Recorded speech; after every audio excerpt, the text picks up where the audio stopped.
Hello बच्चों, कैसे हैं आप? उम्मीद करती हूँ आप बढ़िया और एकदम मजे में होंगे। तो आइए बच्चों, आज के अध्याय में हम अपठित गद्यांश और पद्यांश पढ़ेंगे। तो आइए सबसे पहले जान लेते हैं हम अपठित गद्यांश और पद्यांश क्या है। तो बच्चों, कोई ऐसा लेख जो पहले पढ़ा ना गया हो उसे अपठित रचना कहते हैं, यानी कि जिसे आपने पहले नहीं पढ़ा वो ही अपठित कहलाता है।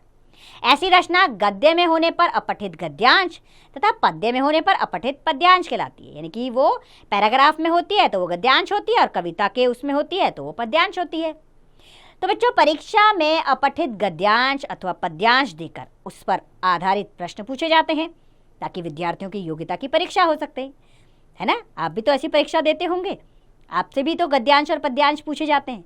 इससे पता लगता है कि आपके अंदर कितनी योग्यता है। ऐसा अंश जो आपने नहीं पढ़ा और उसको उसी समय पढ़कर आप किस तरह प्रश्नों के उत्तर दे पाते हैं, यही इसमें समझने की बात है। तो बच्चों, इसके द्वारा विद्यार्थियों के भाषा ज्ञान तथा भाषा पर उनके अधिकार का मूल्यांकन भी सहज ही हो जाता है।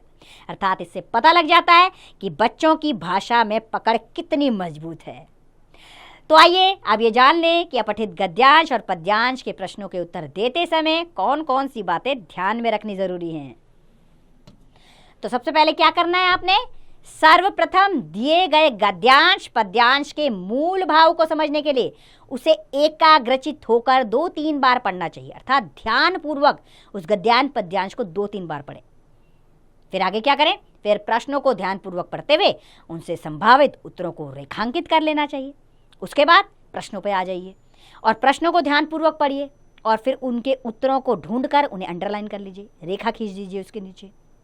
फिर आगे प्रश्नों के उत्तर संक्षिप्त एवं सटीक होने चाहिए, यानी कि आपने लंबे चौड़े प्रश्न के उत्तर नहीं देने हैं, बिल्कुल छोटे और सटीक, इधर उधर की फालतू की बातें उसके अंदर नहीं लिखनी है।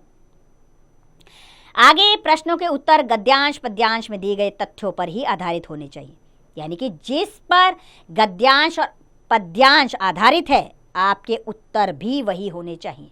आप इधर उधर की बातें इसमें नहीं लिख सकते। प्रश्नों के उत्तर में विस्तार से बचने के लिए कहावतों, जनश्रुतियों या उदाहरणों का उल्लेख नहीं करना चाहिए।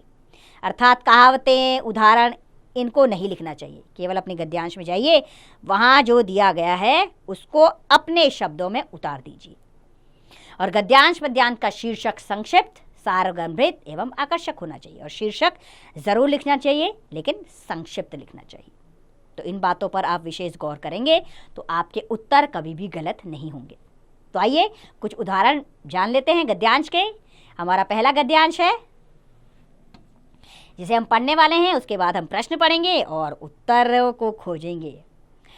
तो गद्यांश यूं शुरू होता है हमारा। मैं नहीं जानता यह गलत ख्याल मुझे कैसे हो गया कि पढ़ाई में सुंदर लेखन होना आवश्यक नहीं है। बाद में और खास करके दक्षिण अफ्रीका में जब मैंने वकीलों के तथा वहां जन्मे और पढ़े लिखे नवयुवकों के मोती के दानों जैसे अक्षर देखे तो मैं बहुत शर्माया और पछताया। मैंने अनुभव किया कि खराब अक्षर अधूरी शिक्षा की निशानी मानी जाती है या मानी जानी चाहिए। इसके बाद मैंने अक्षर सुधारने का प्रयत्न किया पर पक्के घड़े पर कहीं गला जुड़ता है। जवानी में मैंने जिसकी उपेक्षा की उसे मैं आज तक नहीं कर सका। अच्छे अक्षर सीखने के लिए चित्रकला आवश्यक है। मेरी तो राय बनी है कि बालकों को चित्रकला पहले सिखानी चाहिए। जिस तरह पक्षियों, वस्तुओं आदि को देखकर बालक उन्हें याद रखता है और आसानी से उन्हें पहचानता भी है, उसी तरह अक्षर पहचानना सीखें और जब चित्रकला सीखकर चित्र आदि बनाने लगे तभी अक्षर लिखना सीखें तो उसके अक्षर छपे अक्षरों के समान सुंदर होंगे। तो चलिए आप प्रश्नों को पढ़ते हैं और उनके उत्तर ढूंढने का प्रयास करते हैं। तो बच्चों, हमारा पहला प्रश्न है, गांधी जी को कौन सा गलत ख्याल हो गया था? तो इसका सही उत्तर है, गांधी जी को यह गलत ख्याल हो गया था कि पढ़ाई में सुंदर लेखन आवश्यक नहीं है। अब क्या करना है आपने? अब आगे के प्रश्न आप स्वयं पढ़ेंगे और उनके उत्तर गद्यांश में से स्वयं ढूंढेंगे। हम बढ़ते हैं आगे। हम बढ़ गए अब अपने अगले गद्यांश की ओर। तो हमारा गद्यांश है, चरित्र निर्माण जीवन में सफलता प्राप्त करने की कुंजी है। जो मनुष्य अपने चरित्र की ओर ध्यान देता है वही जीवन क्षेत्र में विजयी होता है। चरित्र निर्माण से मनुष्य के भीतर एक ऐसी शक्ति जागृत होती है जो उसे जीवन संघर्ष में विजयी बनाती है। ऐसा व्यक्ति जीवन के प्रत्येक क्षेत्र में सफलता प्राप्त करता है। वह जहां कहीं भी जाता है अपने चरित्र की शक्ति से अपना प्रभाव स्थापित कर लेता है। वह सहस्त्रों और लाखों के बीच भी अपना अस्तित्व बनाए रखता है। उसके व्यक्तित्व में सूरज का तेज, आंधी की गति और गंगा के प्रभाव की अबाधता होती है। इसीलिए उसे देखते ही लोग उसके व्यक्तित्व के सम्मुख अपना मस्तक झुका लेते हैं। इस गद्यांश को आप 2-3 बार पढ़िएगा, उसके बाद आइएगा प्रश्नों पर। हम प्रश्न पढ़ते हैं। पहला प्रश्न है हमारा, कैसा व्यक्ति जीवन संघर्ष में विजयी होता है? तो बच्चों, इसका सटीक उत्तर है, जो मनुष्य अपने चरित्र की ओर ध्यान देता है वही जीवन संघर्ष में विजयी होता है। तो बस प्रश्न का उत्तर मैंने दे दिया। अब आपने क्या करना है, अपने बाकी के प्रश्न पढ़ने हैं और गद्यांश में से सटीक उत्तर ढूंढने हैं। हम बढ़ते हैं अपने पद्यांश की ओर। तो हमारा पद्यांश यूं है, जिसने मरना सीख लिया है जीने का अधिकार उसी को, जो कांटों के पथ पर आया फूलों का उपहार उसी को। हंस हंस कर एक मस्ती लेकर जिसने सीखा है बली होना, अपनी पीड़ा पर मुस्काना औरों के कष्टों पर रोना। जिसने सहना सीख लिया है संकट है त्योहार उसी का। अब बच्चों, इस पद्यांश को 2-3 बार पढ़ें और फिर उसके बाद प्रश्न पढ़ें और सटीक उत्तर दें। पहला प्रश्न है इसका, उपरोक्त पद्यांश में कांटों और फूलों के बीच की संज्ञा किसे दी गई है? तो इसका उत्तर है, उपरोक्त पद्यांश में कांटों की संज्ञा दुखों और फूलों की संज्ञा सुखों को दी गई है।